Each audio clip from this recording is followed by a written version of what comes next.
I love great conversations. Hi, my name is Angel Jones. Thank you for joining me on 12-minute convos where I help you create a brand of your own unique, real self. Listen in as I have conversations with amazing people from all over the world. Good night, Michael Sherlock. How are you doing on this wonderful, beautiful night? I am absolutely fabulous. It's a great pleasure to connect with you. Please do tell us, what part of the world are you in right now? Well, I am currently in Philadelphia in the glorious United States of America. Tomorrow I will be on an airplane heading 3,000 miles west to Seattle. Oh, sweet. Oh, are you prepared for that journey? I am ready. I am almost packed and but mentally ready to get on another airplane. That's wonderful. Well, I'm glad that you took the time to spend 12 minutes with me and have a conversation. I love it. I think that your concept is wonderful. And as I've listened to a couple of your other broadcasts, it's really fun, the dialogue that you're having and the way you're engaging the various people that you're meeting. Yeah, and that being said, do tell us which of your talents is responsible for us connecting at this time. Well, I am a writer and a speaker, and I focus on excellence in business in a couple different areas. I look specifically for excellence in leadership, in sales, and customer experiences. And I write about that, and I speak about that, and soon to be a podcast host on that same topic. But really, at the end of the day, my job, or what I feel my mission is to make sure that we highlight the excellence that we see around us so that we can not only keep a positive outlook, especially in the business world, which can be very challenging, but to do so in a way where we're actually propagating goodness and we're rewarding for great and excellent behaviors and outcomes. And one of the things that really caught my attention with your profile is the tell me more concept. Is it tell me more exclamation mark or is it tell me more question mark? Really, it's a question mark. And the reason for the concept of the first book that I've written was that I found as a leader, most of the time my people came to me with problems. And in the beginning, I was solving them all. I was a very good problem solver. And what that does is it makes you a good problem solver, but it doesn't allow you to grow yourself, and it definitely doesn't further your team. So I stopped myself and I would start to ask questions and say more of, tell me more about this issue. Help me to understand what the problem is. Help me understand what the challenge is. And the more that people would break down and talk about it, most of the time they'd come up with a solution themselves. But it's through the active listening and questioning that not only could I gain a different perspective, but they could gain different perspective as well as see solutions start to unfold in front of their very eyes. One of the challenges I've had is becoming an active listener. Sometimes I just want to scream, do it this way, right? Yes. Thinking that would bring the help that's necessary, realizing that it's the furthest thing from the truth. Given the fact that I believe that you've experienced that as well, why will you continue to repeat the skill of active listening? Not only for me did it make a significant difference in my life, and believe me, I still have to practice it every day. I have to remind myself, slow down, don't just answer, really, really ask questions to prove that you're listening, but also to gain a different perspective. But with the people that I've worked with over the years in my career, what I found and why I'll always do this, and why even though many of them hated the concept to begin with, they still do it now, is that it makes the people around you stronger. It helps them to feel more secure. It helps them to come up with creative options and answers and solutions. So it really helps to build greatness, not just for yourself, but for everybody, whether it's professional or even personal within your realm. Well, tell us, Michael, one other thing that you've done consistently over the last 3 years, please. There's two things actually I wanted to highlight. One is that, as I go through this process of learning about myself more as a writer and a speaker and the podcast element that I'm bringing in as I've been taping my first episodes, I've really started to focus on looking for those excellent examples out there in the world and then celebrating them. So my blog that I do Monday through Friday that I put through all my social media channels is really focused on finding greatness and making sure the world knows about it. So it allows me to recognize people that have made a difference. So maybe it's a great product, definitely a great service experience, or when I see leadership in action that really demands to be talked about and celebrated, I put those thoughts and those experiences to words.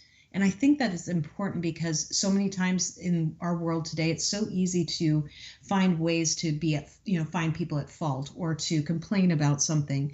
And the more we focus on the positive, the more we see it. But I also believe it builds another world that we want to be a part of. Yeah, I totally agree with that. Again, challenging at times, but definitely rewarding. Definitely rewarding. So how does it make you feel, Michael? I love it. And I think it really, one of the most exciting things was earlier last week, I saw a post from another person on LinkedIn who actually referenced me and said that they went out and complimented a business and made sure to send the comments that were positive of the experience they had, and did it because they had seen what I've written and had followed it and said, you know what, instead of just letting this pass, I want to make sure these people know the difference they made for me. And so, the way I feel is I love celebrating the good, but to know that that's starting to impact others, that to me really makes a substantial difference. Love it. Now, where's the best place for someone to connect with you, connect with the blog as well? Well, my website is shockyourpotential.com. So just like it sounds, the word shock, the word yourpotential.com. And that way you can have access to learn about the various books I have published and in motion.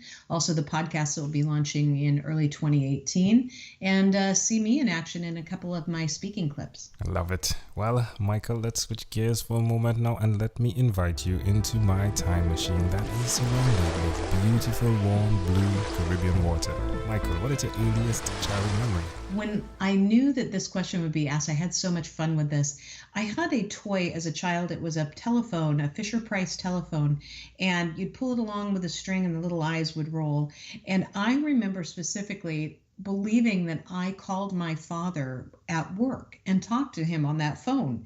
And I remember running into the kitchen and telling my mom, I just talked to Dad. And she said, okay.